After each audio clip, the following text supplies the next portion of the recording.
अस्सलाम वालेकुम। आज का मेरा टॉपिक है हार्डे-विनबर्ग एक्विलिब्रियम। डेफिनेशन देखेंगे। If there are two alleles for a particular gene, then dominant alleles plus recessive alleles is equal to 100%। For example के कलर वाली जीन्स हैं। फॉर एग्जांपल टू टाइप का कलर है, white है और black है।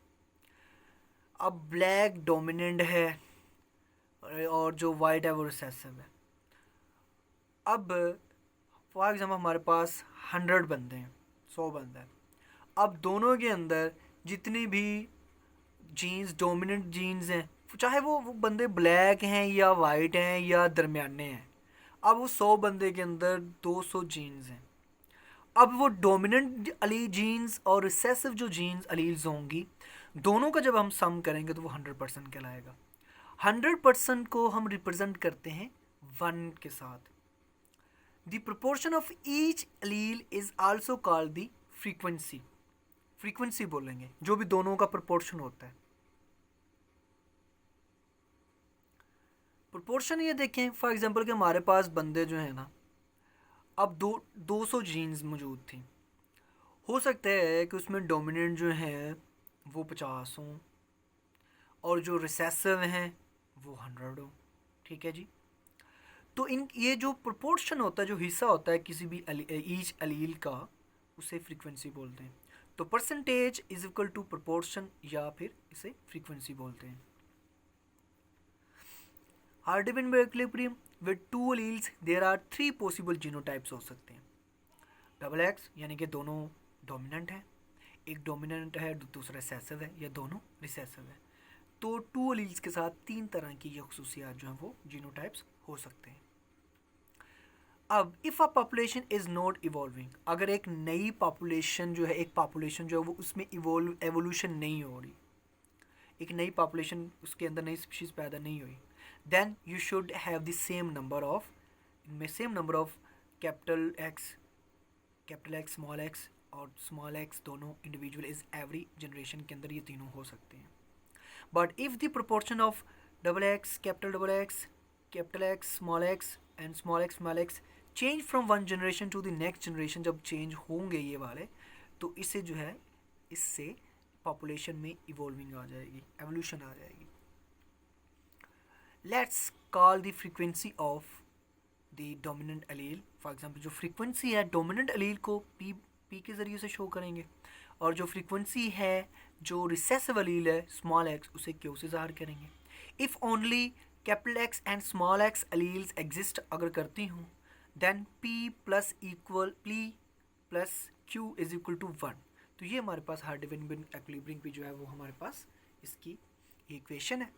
If you know Q U can figure out P. अगर हमें क्यू पी का हमारे में पता हो तो हम क्यू मालूम कर सकते हैं, क्यू मालूम हो तो हमें इस पी को मालूम कर सकते हैं।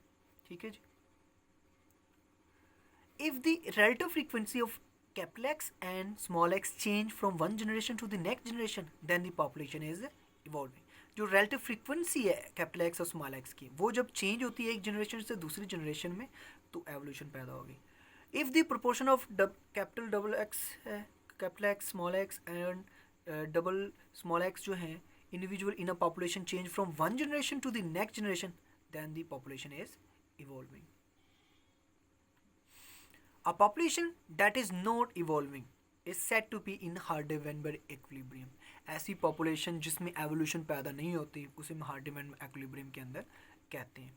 We can use Hardy Weinberg calculations to the major micro evolution in population के अंदर जो माइक्रो एवोल्यूशन होती है, थोड़ी बहुत जो चेंजेस आती होती हैं, उसको हम जो है वो स्टडी कर सकते हैं। 3 major factors alter allele frequency and bring about most evolutionary change लाती होती हैं। 3 तरह के जो फैक्टर्स हैं जो allele frequencies के अंदर जो है allele frequency को चेंज कर सकते हैं, जीन्स की जो है उसको चेंज कर सकते हैं। नेचुरल सिलेक्शन जिसे कुदरत सेलेक्ट करे, जेनेटिक ड्रिफ्ट जीन जो है, और जीन फ्लो।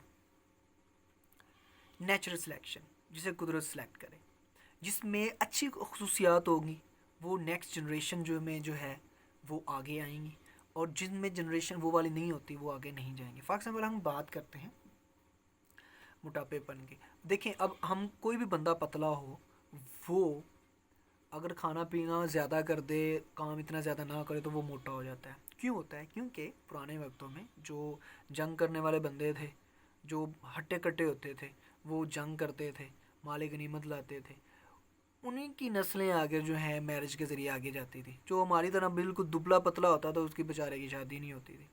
लिहाजा इससे क्या हुआ कि जो मोटे बंदे हैं उनकी पॉपुलेशन आगे आई है। तो इसे नेचुरल जो है वो सिलेक्शन बोलेंगे। Different success in reproduction results in certain alleles being passed to the next generation in greater proportions. For example, an allele that confers resistance to DDT increased in frequency after DDT was used widely in agriculture. कि जो अलील है जो कि resistant है DDT increase in frequency after DDT was use widely in agriculture. जब आप DDT को agriculture में ज़्यादा यूज़ करते रहे तो DDT के ख़िलाफ़ काम करने वाली जो जीन्स थी वो ज़्यादा इवोल्व हुई। ये कंपोनेंट ऑफ नेचुरल सिलेक्शन में देखें, ओवर प्रोडक्शन है बहुत ज़्यादा, जो है ये कमियाँ सी आपको नज़र आ रही हैं ओवर प्रोडक्शन के ज़रिए। ये दोनों का आपस में कंपटीशन हो रहा है बारहसिंगे। ये नेचुरल सिलेक्शन देखें इनकी, ये देखें बिल्कुल नज़र नहीं आ रहा कि यहाँ पे कौन सा साउंड। ये वाला देखें, इसमें ये ब्लैक मम्बा इज़ टेरेस्ट्रियल, ये ब्लैक मम्बा है। ये ग्रीन मम्बा है मम्बा सांप भी है, लेकिन ये ग्रीन कलर का है क्योंकि ये दरख्तों के ऊपर है, बर्ड्स को इसने खाना होता है इसलिए। ये ब्लैक मम्बा जो टेरेस्ट्रियल खुश्की पर होता है, ये मोस्ट इफेक्टिव अगेंस्ट मैमल्स के ख़िलाफ़ होता है। ये देखें, ये मैमल ये वाला ब्लैक्स है क्योंकि ये खुश्की पर पाया है, तो इसलिए इसका कलर भी इस तरह का ताकि ये नज़र ना आए। जेनेटिक ड्रिफ्ट देखें, genetic drift also called as allelic drift या फिर सेवल राइट इफेक्ट बोलते हैं, is the change in the frequency of a gene variant. कि एक जीन के अंदर जीन के अंदर जो एक अलील है, एक जीन वेरिएंट है, कोई जीन अलील है, उसके अंदर उसकी जो फ्रीक्वेंसी में जो चेंजेस आते हैं उसे जेनेटिक ड्रिफ्ट बोलते हैं। In a population due to random sampling of organisms. One of the requirement for the maintenance of allele frequency in population is a very large population size. Genetic drift is the consequences of small population size। कि जो small population size होता है ना, वहाँ पे genetic drift ज़्यादा काम करता है। अगर population का size बड़ा हो तो वहाँ पे genetic drift जो है वो इतना ज़्यादा काम नहीं करता, जैसे कि यहाँ पे हम देख सकते हैं। The smaller the population, the less genetic variety it has। Small population हो तो उनमें ज़ाहिर सी बात है कि उनमें जेनेटिक वैरायटी जो है वो कम होती है। एक ही करके जो बंदे होते हैं इनमें इतनी ज़्यादा जो है वो ज़्यादा खसूसियात, तकरीबन ज़्यादा खसूसियात सेम होती हैं। लेकिन अगर हम पूरे शहर की बात करें तो हमको तरह तरह के बंदे मिलेंगे। In a very small population alleles can be lost from one generation to the next generation के अंदर लॉस्ट हो जाएंगी रैंडम चांस के ज़रिए। When a population evolve only because of this type of random sampling errors, genetic drift जो है वो take place होगा। कि हम एक ही जो हमारे पास पॉपुलेशन है, उस एक ही हमारे पास दो चार बंदे हैं, उनकी अगर जब पॉपुलेशन आगे हो तो जाहिर सी बात है उनके अंदर जो एरर्स होंगी, उनके अंदर जो बीमारियाँ होंगी वो उनकी नेक्स्ट जनरेशन में जाएंगी। अगर पॉपुलेशन बड़ी हो, उनका आपस में क्रॉस हो, तो वो जो ये जो इस तरह की जो एरर्स होती हैं, जो बीमारियाँ होती हैं, वो ख़त्म हो सकती हैं। The smaller a sample the greater the chance of deviation from a predictive result. Genetic drift tends to reduce genetic variation through losses of alleles.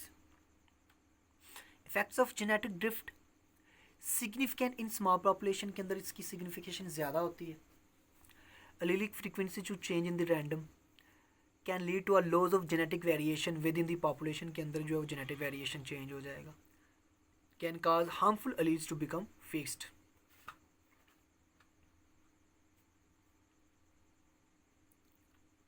The founder effect. Founder effect occurs when a few individuals become isolated from a larger population। कि एक large population है, दो चार individual side पे हो गए और वो दोनों का आपस में क्रॉस होता रहा, उससे एक नई पॉपुलेशन वजूद में आ गई, तो इसे कहते हैं फाउंडर इफेक्ट। कि जो है दो, अब मैं इसमें ये देखिएगा कि फॉर एग्जांपल कि एक की पॉपुलेशन जो है वो एक जगह पर रह रही है। अब कुछ उनके इंडिविजुअल क्या हुआ कि एक दरमियान में कोई दरिया आ गया। अब दोनों पॉपुलेशन जो हैं जानवरों की वो डिवाइड होगी। अब जो 2 या 4 जो बंदे थे जो दूसरी साइड पे रह गए एनिमल्स, अब उनको आपस में क्रॉस होता रहा। अब वो उन 2 एनिमल्स के अंदर जो जीन्स थी, जो वैरायटीज़ थी, वो उनकी पॉपुलेशन में आती गई आहिस्ता आहिस्ता। उन्हीं के अंदर जो वो वाली जीन्स थी वो ज़्यादा होती गई, वही उनकी पॉपुलेशन में आती जाती रही। तो क्या हुआ, उनमें फाउंडर इफेक्ट हुआ कि जो आबाओ अजदाद की उनकी जो 2-4 वो बंदे जो आबाओ अजदाद थे, उनकी जीन्स जो थी वो आगे नेक्स्ट जनरेशन में चली गई। लेकिन जो उनके बाकी जो उनकी पुरानी पॉपुलेशन थी जिनसे वो दोनों उनके फाउंडर बंदे आए थे, उनकी खसूसियात उनमें नहीं होंगी। ये जेनेटिक बोटलनेक है। पॉपुलेशन में suffer a dramatic drop in numbers. This could be due to chance event such as volcanic corruption के ज़रिए, अर्थक्वेक के ज़रिए, फ्लड के ज़रिए, फायर के ज़रिए जो है वो ये बंदे ख़त्म हो सकते हैं। फॉर एग्ज़ाम्पल ये पिछले साल जो है जो ये वाली ऑस्ट्रेलिया के अंदर जो है वो बुश फायर लगी थी, उसमें बहुत ज़्यादा जो कोआला की स्पीशीज़ जो थी उनको बहुत ज़्यादा नुकसान हुआ था। The genetic diversity of the new population will remain restricted हो सकती है। फॉर एग्ज़ाम्पल जो चीता है उसकी जो पॉपुलेशन है वो बहुत कम हुई है। Gene flow consist of the movement of alleles among populations. जो मूवमेंट ऑफ अलील्स होती हैं पॉपुलेशन के अंदर, उसे जीन फ्लो कहते हैं कि एक पॉपुलेशन के अंदर से दूसरी जो पॉपुलेशन में जाएगी। Alleles can be transferred through the movement of fertile individuals or gametes. Alleles can be transferred through the movement of fertile individual or gametes. For example, pollen के ज़रिए भी जा सकते हैं। बोटलनेक इफेक्ट, ये देखें बोटलनेक इफेक्ट में क्या है कि एक बोतल है, इसके अंदर ये डिफरेंट चीज़ें पड़ी हैं। इस तरह जब हम उल्टाएं इसमें यकदम, तो जो चीज़ें बाहर आएंगी वही ये निकले। अब इन्हीं से आगे पॉपुलेशन पैदा होगी, तो ये नेक्स्ट जनरेशन आ जाएगी कि एक बोतल के अंदर बहुत से जो है, फॉर एग्जांपल एक पॉपुलेशन है, एकदम उल्ट किया, 2-4 जो निकलेंगे उनकी पॉपुलेशन जो है वो आगे नेक्स्ट जनरेशन जो है वो बनाएगी। ये नेक्स्ट जनरेशन, ये सर्वाइविंग इंडिविजुअल्स आ गए तो ये नेक्स्ट जनरेशन बन जाएगी। ये है जेनेटिक ड्रिफ्ट या बोटल नेक इफेक्ट।